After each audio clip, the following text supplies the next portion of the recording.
इंद्रियों की गुलामी, इंद्रियों की गुलामी, आप अपने को ज्ञानी माने, विद्वान माने, भगत माने, महात्मा माने, वीर माने, कुछ भी, ये गुलामी छूट जाए तो अभी तुम स्वरूप में स्थित हो जाओ।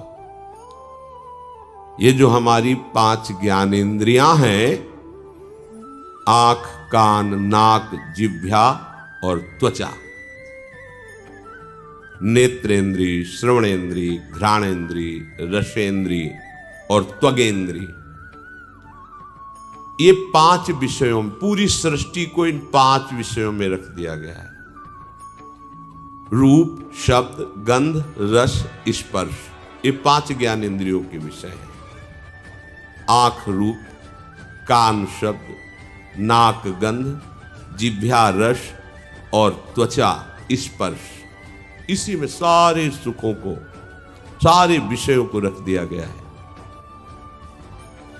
जगत में ये केवल 5 ही प्रपंच का विस्तार किए हुए हैं।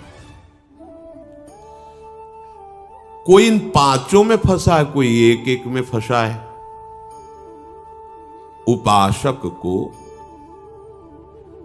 स्वतंत्रता तभी मिलेगी जब पहले शास्त्र और गुरु की परतंत्रता स्वीकार करे।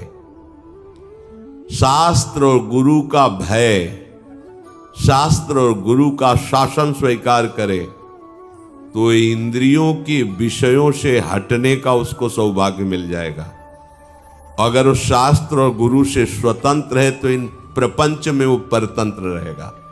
सिद्धांत है ये। आजकल सबकी यही मांग है कि मैं किसी के अधीन नहीं, मेरा जीवन स्वतंत्र, मैं जो चाहूं कर सकता हूं। स्वतंत्र का हो, इंद्रियों के गुलाम हो, मन के गुलाम हो, विषयों के गुलाम हो। तुम विषयों को नहीं भोग रहे, विषय तुम्हें भोग रहे। विषय तुम्हारे अधीन नहीं, तुम विषयों के अधीन हो, विवेकहीन हो, इसलिए तुम समझ नहीं पा रहे हो। इंद्रियों की, विषयों की, मन की गुलामी को तुम स्वतंत्रता समझते हो। आजकल यही स्वतंत्रता मानी जाती कि जो मैं चाहूं भोगूं, जो मैं चाहूं देखूं, जो मैं चाहूं करूं, तुम मुझ पर अंकुश नहीं लगा सकते हो क्योंकि मेरा जीवन स्वतंत्र है। वाह, कैसी स्वतंत्रता, तुम समझ नहीं पा रहे हो। स्वतंत्रता का स्वरूप क्या होता है? सब तुम्हारे अधीन हो, तुम किसी के अधीन नहीं। ये तो कोई महात्मा होता है, ये तो कोई पहुंचा हुआ सिद्ध होता है, और तुम अपने को स्वतंत्र समझ रहे हो। इंद्रियों के विषयों की गुलामी करते हो, मन की गुलामी करते हो, शरीर की गुलामी करते हो और अपने को स्वतंत्र समझते हो। कहते हो हम स्वतंत्र हैं, जो चाहेंगे करेंगे। अरे जो चाहेंगे करेंगे तुम नहीं, ये इंद्रियां जो चाहेंगी तुमसे करवा लेंगी, मन जो चाहता है वो तुमसे करवा लेता है। तुम गुलाम हो कि स्वतंत्र? देखो ना, जो सद्गुरु और शास्त्र की अधीनता स्वीकार करता है वो स्वतंत्रता की तरफ बढ़ता है। जो मन और इंद्रियों की स्वीकार करता है वृत्ति, वो गुलामी है। चाहे जितना बड़ा वीर हो, बाहर विजय प्राप्त करने के लिए दौड़ता रहता है, पर इंद्रियों पर विजय, मन पर विजय तो कोई गुरु कृपा पात्र ही कर पाता है। मनुष्य शास्त्र की बात, संत की बात, महात्मा की बात, ग्रंथ की बात, आचार्य की बात को कहता मैं क्यों मानूं, मैं तो स्वतंत्र हूं। वाह, क्या स्वतंत्रता है। वो कह रहा है मैं स्वतंत्र हूं, घोषणा करता है मैं जो चाहूं कर सकता हूं। जरा धैर्यपूर्वक सोचो, तुम गुलाम हो कि स्वतंत्र हो? गुलाम हो तुम, स्वतंत्र नहीं। जब ये इंद्रियां तुम्हारे अधीन होंगी, मन तुम्हारे अधीन होगा, तुम विश्व के किसी भी विषय से प्रभावित नहीं होगे, तब तुम स्वतंत्रता की तरफ बढ़ रहे हो। पराजित होकर घुटने टेक देने वाले को गुलाम कहते, स्वतंत्र नहीं कहते। तो ये विषय, इंद्री, मन, इनके गुलाम हो और भगवदानंद की अनुभूति करना चाहते हो, पहले इनकी गुलामी से हटो। भगवान शंकराचार्य जी से प्रश्न किया गया कि जगत को किसने जीता? जीतम जगत के न।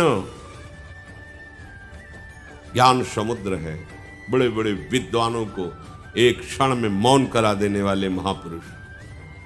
प्रश्न हुआ जीतम जगत के न, किसने संसार को जीता? कौन स्वतंत्र और विजयी माना जाएगा?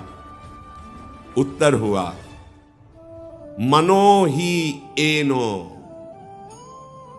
जिसने 5 ज्ञानेंद्रियों सहित मन को जीत लिया उसने जगत को जीत लिया, संसार को जीत लिया, त्रिभुवन को जीत लिया।